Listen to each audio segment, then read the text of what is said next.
Selamat pagi, salam jumpa bersama YouTube channel GPD Philadelphia Karangkemiri.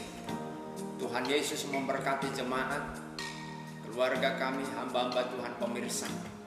Kita sama-sama masuk dalam ibadah subuh pagi dengan mengangkat satu pujian untuk mengawali kami.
Raja dan Tuhan kami. Kami menyembah-Mu, gunung batu kota benteng kami, guru pertahanan. Terima kasih, glory, glory, glory. Terima kasih Tuhan. Haleluya. Terima kasih. Kau sungguh baik. Terima kasih. Kau teramat Terima baik. kasih Tuhan. Haleluya. Terima kasih. Terima kasih. Glory. Segala kemuliaan, hormat dan syukur Pujian bagimu. hanya Yesus yang layak. Pujian bagimu. Hanya Yesus yang layak. Kami elu-elukan Engkau, Kau layak Tuhan dan Juru Selamat manusia. selamanya. Glory, glory, Kau yang termulia, terindah, glory, glory, dahsyat segala perbuatan. glory, glory. Yesus, Terima kasih Tuhan. haleluya. Haleluya. Inilah yang Yang kurangu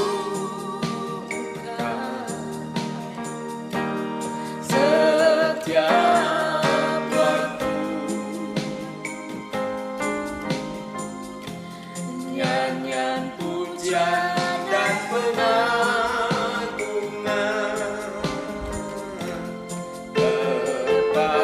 kepadamu. Biarlah manis kau dengar, Tuhan.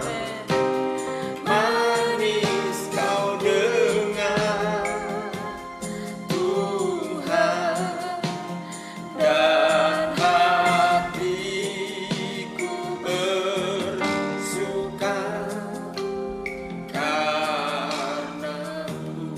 Dan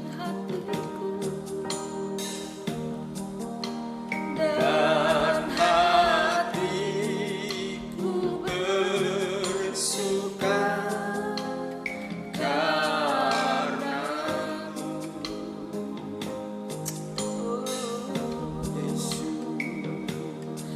Terima kasih kudus Bapa. dan dahsyat Engkau. Haleluya. Tuhan Yesus, sungguh mulia Engkau, sungguh ajaib Engkau. Kasih-Mu tidak pernah berubah, tidak pernah berhenti hari lebih hari. Kami boleh alami dan rasakan Tuhan. Yesus, Dan hanya Engkaulah satu-satunya yang kami puja, yang kami sembah selamanya Tuhan. Pagi hari ini kembali kami membuka hati, menyiapkan seluruh hidup kami untuk Engkau Tuhan Yesus bekerja di dalam hidup kami. Roh Kudus-Mu terus bekerja di dalam hati kami, menguasai, memimpin seluruh hidup kami. Kami mau mendengarkan firman-Mu, berbicara Engkau bagi kami pagi hari ini lewat Amen. kebenaran firman-Mu Tuhan. Kami rindu dan haus akan Engkau.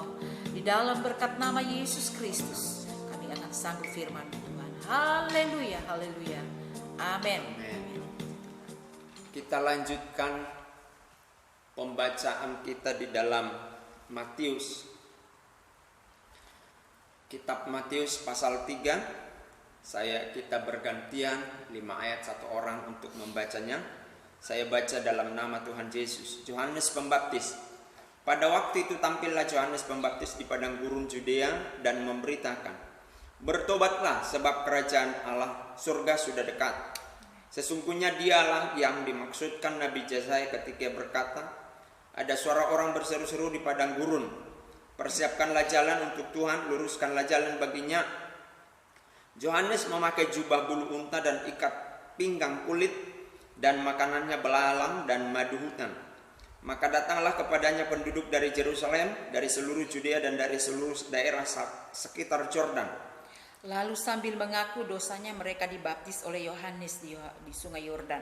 Tetapi waktu ia melihat banyak orang Farisi dan orang Saduki datang untuk dibaptis, berkatalah ia kepada mereka, "Hai kamu keturunan ular beludak, siapakah yang mengatakan kepada kamu bahwa kamu dapat melarikan diri dari murka yang akan datang? Jadi hasilkanlah buah yang sesuai dengan pertobatan. Dan janganlah mengira bahwa kamu dapat berkata dalam hatimu, Abraham adalah bapa kami. Karena aku berkata kepadamu, Allah dapat menjadikan anak-anak bagi Abraham dari batu-batu ini. Kapak sudah tersedia pada akar pohon, dan setiap pohon yang tidak menghasilkan buah yang baik pasti ditebang dan dibuang ke dalam api. Aku membaptis dengan air sebagai tanda pertobatan, tetapi Ia yang datang kemudian daripadaku lebih berkuasa daripadaku, dan aku tidak layak melepaskan kasutnya.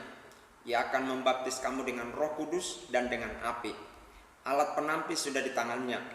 Ia akan membersihkan tempat pengerikannya dan mengumpulkan gandumnya ke dalam lumbung. Tetapi debu jerami itu akan dibakarnya dalam api yang tidak terpadamkan. Yesus dibaptis Yohanes. Maka datanglah Yesus dari Galilea ke Yordan kepada Yohanes untuk dibaptis olehnya. Tetapi Yohanes mencegah dia, katanya, "Akulah yang perlu dibaptis olehmu, dan engkau yang datang kepadaku." Lalu Yesus menjawab, katanya kepadanya, "Biarlah hal itu terjadi, karena demikianlah sepatutnya kita menggenapkan seluruh kehendak Allah." Dan Yohanes pun menurutinya. Sesudah dibaptis, Yesus segera keluar dari air, dan pada waktu itu juga langit terbuka dan ia melihat Roh Allah seperti burung merpati turun ke atasnya. Lalu terdengarlah suara dari sorga yang mengatakan, "Inilah anakku yang kukasihi, kepadanya lah aku berkenan." Haleluya. Puji Tuhan, kemarin pagi kita telah mendengar, membaca bahwa orang-orang Majus membuat sebuah riset dalam perjalanan mereka untuk membuktikan bahwa Yesus yang lahir melalui seorang perawan bernama Maria dalam keajaiban, supaya membuktikan dia benar-benar Tuhan dan tidak terbantahkan oleh dalil-dalil apapun. Hari ini kita diberitahu juga oleh Alkitab dalam Matius pasal 3. Yohanes Pembaptis mengatakan bahwa Yesus adalah Tuhan dan Raja. Ya, khususnya di ayat 11. "Aku membaptis kamu dengan air sebagai tanda pertobatan, tetapi Ia," huruf besar Ia, Yesus, "yang datang kemudian daripadaku." Jadi Yohanes mempersiapkan jalan untuk Yesus, "berkuasa daripadaku dan tidak layak melepaskan kasutnya. Ia akan membaptis kamu dengan Roh Kudus." Perhatikan, "dan dengan api." Jadi Roh Kudus akan membaptis setiap orang yang percaya, dan Yesus yang akan melakukan. Ini membuktikan di pasal-pasal berikutnya dan di kitab-kitab sinoptis lainnya, yaitu Yohanes, Matius, Markus, Lukas, meskipun Yesus memposisikan dirinya dalam bahasanya bahwa Allah adalah Bapanya, itu adalah untuk menggenapi proses hukum alam, karena Tuhan tidak pernah melanggar apa yang Dia titahkan. Maka dikatakan begini, ya, di ayat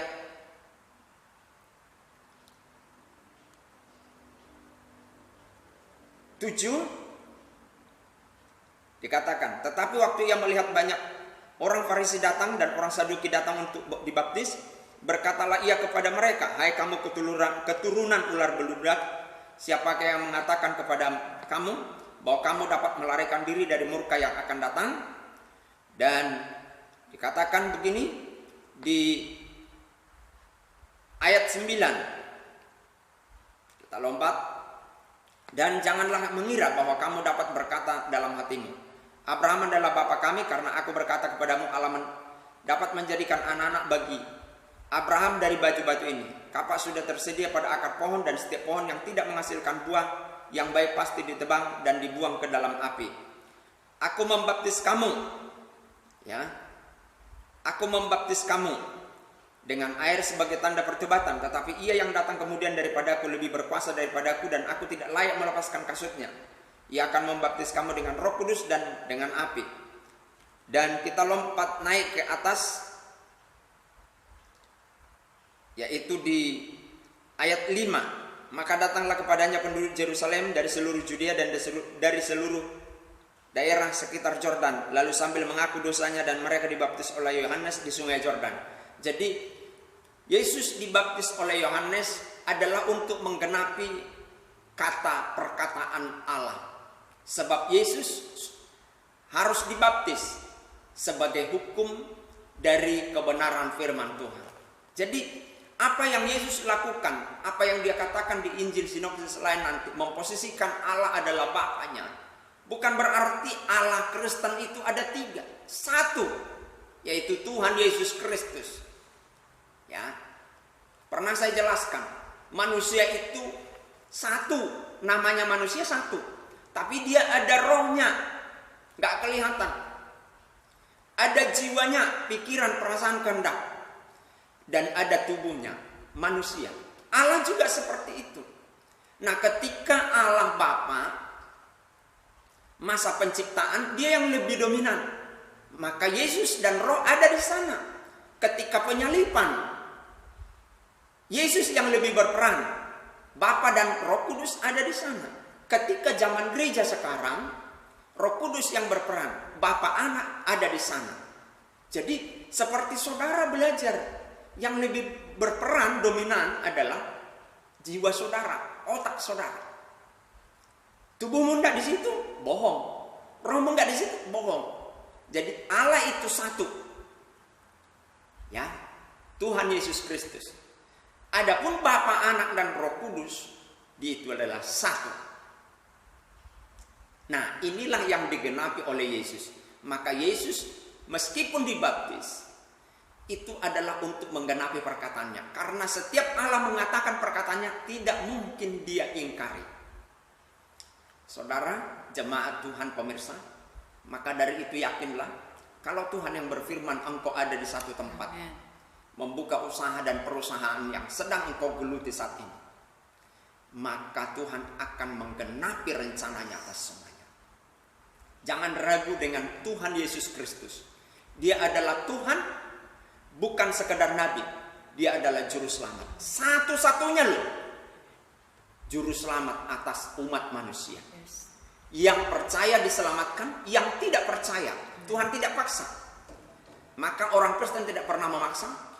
Tidak percaya maka dibinasakan. Oleh apa? Oleh ketidakpercayaan. Saya harap saudara yakin ini. Tuhan memberkati kita. Haleluya. Haleluya. Terima kasih Tuhan Yesus buat kasih-Mu, buat berkat-Mu. Kami menerima Tuhan sebagai Tuhan dan Juru Selamat kami. Sama-sama katakan, jemaat Tuhan, pemirsa hamba-hamba Tuhan, keluarga kami, buka hatimu dan ucapkan apa yang saya katakan. Tuhan Yesus, kami mengucap syukur. Kami mengenal Engkau melalui firman-Mu. Kami menerima Engkau sebagai Tuhan dan Juru Selamat kami. Di dalam nama Tuhan Yesus Kristus. Haleluya. Bapa di surga, di dalam nama Yesus kami mengucap syukur jemaat-Mu, pemirsa keluarga kami telah terima Yesus. Bangsa kami, negeri kami ini biar dipenuhi oleh Roh-Mu, sehingga bangsa kami menerima Tuhan Yesus sebagai Tuhan dan Juru Selamat. Maka bangsa kami diberkati. Jika anak-anak Tuhan, pemirsa keluarga kami, diizinkan Tuhan, dan oleh suara-Mu, mereka membuka usaha, membuka perusahaan, bekerja, maka Tuhan menggenapi firman-Mu, karena Engkau tidak pernah gagal melaksanakan firman. Terima kasih Tuhan. Di dalam dan demi nama Yesus kami mengucap syukur dan berdoa. Haleluya. Amin. Amin. Haleluya, haleluya. Tuhan Yesus pasti memberkati kita semuanya. Amin.